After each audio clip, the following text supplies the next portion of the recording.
Bonjour. Vous avez peut-être souvent entendu qu'il faut prendre du recul sur les événements, sur les situations, sur les choses, qu'il faut relativiser. Ce il faut qui vous saoule, vous en avez peut-être marre de ne pas savoir comment faire, justement pour relativiser, prendre du recul. Vous avez l'impression d'être toujours à fond, tête dans le guidon, contre le mur. Aujourd'hui, vous allez découvrir comment relativiser simplement, comment prendre du recul simplement, efficacement, pour pouvoir avoir une vision d'ensemble de la situation et pour pouvoir gérer vos émotions, votre stress et affronter les défis et les obstacles. Relativiser, qu'est-ce que ça va vous permettre? Ça va vous permettre vraiment de transformer vos défis, vos obstacles en opportunités d'évolution, en opportunités d'apprentissage, en opportunités de réussite. Cette vidéo s'adresse à toutes les personnes qui manquent de confiance en elles. Forcément, si vous n'avez pas confiance en vous, vous allez avoir du mal à relativiser, à prendre du recul, à avoir d'autres stratégies pour atteindre un résultat. Les personnes qui ont peur d'oser, qui ont peur d'agir, qui sont inhibées, qui subissent la vie. Toutes les personnes qui disent on fait aller, par exemple.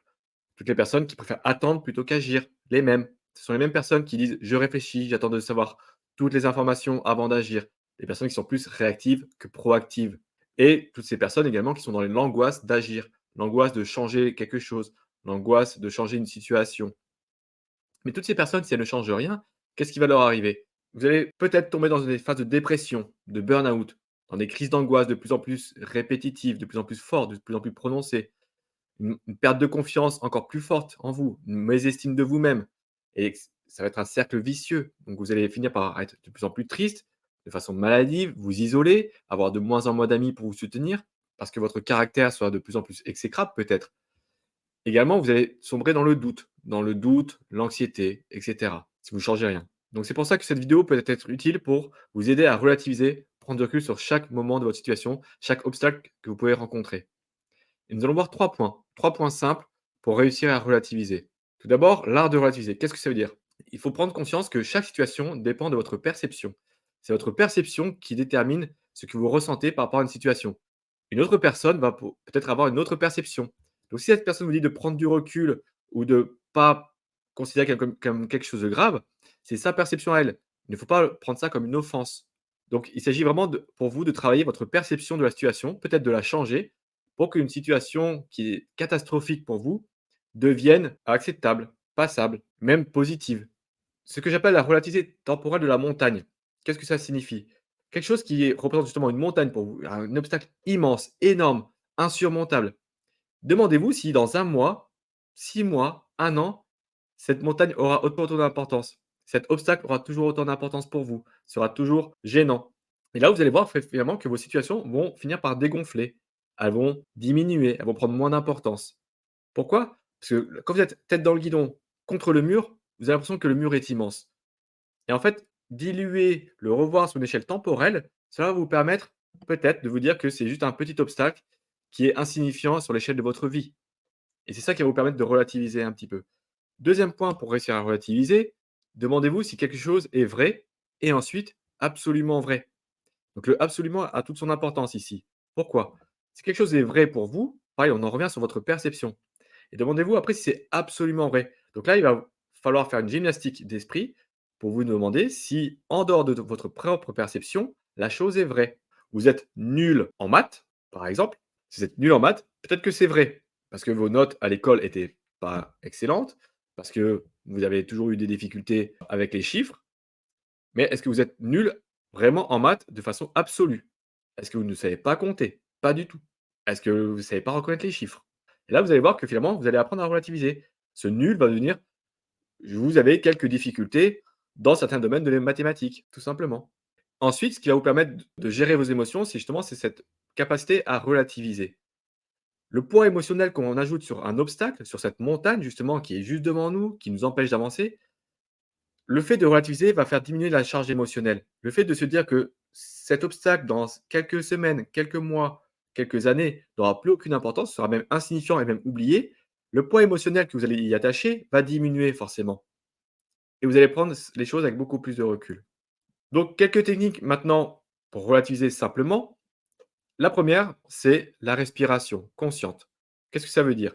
À partir du moment où vous sentez que quelque chose monte en vous, le stress, les émotions fortes, négatives, concentrez-vous sur votre respiration. Inspirez, expirez. Mais concentrez-vous sur le chemin que parcourt l'air entre votre bouche, vos poumons, votre nez. Concentrez-vous sur tout ce cheminement, sur les sensations, sur la température de l'air, sur peut-être l'odeur, et cetera. Le fait de vous concentrer sur cette respiration va faire baisser la tension, baisser la pression. Bien évidemment, il faut s'entraîner au quotidien, même quand tout va bien. Quand les choses vont bien, c'est là où c'est plus facile de s'entraîner. Il est plus facile de s'entraîner en sport quand on est en forme que quand on est blessé. Sachez également identifier les symptômes et les sources de stress. Quand vous saurez identifier les événements stressants, les symptômes, vous serez plus en mesure d'anticiper par la technique de la respiration, par les capacités de relativisation, pour gérer cette montée en puissance du stress. Une autre technique également, c'est de pratiquer le journal de gratitude. Un petit carnet tous les jours, ayez 3 ou 5 reconnaissances par rapport à vous, par rapport à votre vie. Soyez reconnaissant de ce qui vous arrive, de ce que vous avez vécu la veille, la semaine dernière, etc. Petites reconnaissances ou des grandes reconnaissances. Ça, c'est vous qui jugez le côté petit ou grand, mais soyez sans jugement. Soyez reconnaissant juste de ce que vous avez et de ce que vous apprenez et des objectifs que vous avez. Entraînez-vous, pareil, c'est une gymnastique émotionnelle. Entraînez-vous à avoir ces 3 à 5 reconnaissances par jour. Enfin, focalisez-vous de façon positive sur les événements, sur les choses. Qu'est-ce que ça signifie? Regardez les situations, regardez les côtés positifs et améliorés ou négatifs de chaque situation. Et ensuite, mettez plus d'attention sur les choses positives. L'énergie va là où on met son focus, son attention. Donc, si vous mettez votre attention sur tout ce qui est négatif, sur les choses mauvaises de votre journée, vous avez passé une mauvaise journée, vous avez pris tous les feux rouges, et cetera, votre patron vous a crié dessus et si vous attardez là-dessus, cette journée vous allez la ressasser sans cesse et vous imaginez l'énergie que vous avez à la fin de la journée, si vous ressassez tout ce qui s'est passé de négatif. Par contre, si vous vous attardez sur les succès, sur les réussites de votre journée, sur le fait d'avoir passé un bon moment au café avec des collègues, et cetera, peut-être qu'en fin de journée, vous serez plus positif, plus joyeux. Pourtant, c'est la même journée. Donc attardez-vous vraiment sur les côtés positifs de chaque événement. En pratique, pour la relativisation, si vous avez peur des échecs par rapport aux obstacles, considérez les échecs comme des opportunités d'apprentissage. On l'a déjà vu, mais chaque échec permet d'évoluer, permet d'apprendre. On apprend, on tire des leçons des échecs. Et ainsi, on peut toujours avancer et progresser. Si tout est parfait, on ne progresse pas. Prenez également les relations humaines à la légère. Les perceptions de chacun sont différentes. Donc, si vous attardez vraiment sur une relation conflictuelle que vous avez eue, demandez-vous pareil si cette relation conflictuelle a une importance dans la durée. Si dans 6 mois, 1 an, vous allez vous en rappeler de ce conflit, de ce désaccord. Est-ce que ça va vraiment jouer sur votre vie?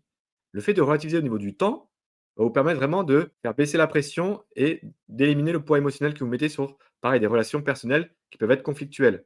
Donc vraiment considérer que chacun a ses défis, chacun ses expériences. Donc ce que vous percevez n'est pas la même perception que l'autre. Également, considérez qu'une journée désagréable, un moment inconfortable, une situation pénible, considérez-les vraiment comme des chapitres temporaires de votre histoire et pas comme une histoire interminable dans votre vie. Ainsi, vous allez vous dire que votre vie continue. Le livre que vous êtes en train d'écrire pour toute votre vie continue et que l'histoire interminable, c'est le chapitre qui va bientôt se terminer, que vous avez terminé parce que la journée s'est terminée. Ainsi, en clôturant justement ces périodes, hem, désagréables, vous allez réussir à relativiser sur l'échelle de votre vie. Enfin, considérez que pour aller vers vos objectifs de vie, le chemin ne sera jamais linéaire. Il y aura des petits obstacles, toujours, mais considérez-les comme des moments d'expérience, des moments d'évolution, des moments qui vont vous permettre de croître. Et ce chemin non linéaire, c'est toute votre expérience et toute votre richesse personnelle. Ce sera unique, ce sera qu'à vous, donc profitez-en. En résumé, nous avons vu que l'art de relativiser va vous permettre vraiment de faire baisser le poids émotionnel sur les obstacles que vous avez. Et simplement, les obstacles, il faut les faire diminuer sur une échelle temporelle. Est-ce que chaque obstacle, chaque défi que vous devez surmonter a un poids dans les quelques semaines, dans les quelques années à venir? Si ce n'est pas le cas, vous allez pouvoir faire baisser la pression. Et en pratique, considérez que chaque conflit, chaque événement, chaque situation désagréable est une partie ponctuelle de l'histoire de votre vie et que vous allez vraiment pouvoir avancer grâce à ces échecs, situations désagréables. C'est ce qui vous fait évoluer et c'est ce qui fait votre richesse. En exercice par rapport à cette vidéo, mettez en place le cahier de gratitude. Essayez au moins pendant une semaine, tous les jours, à mettre 3 moments de reconnaissance par rapport à vous et votre vie. Et je vous remercie, je vous dis à la prochaine. Ciao, ciao.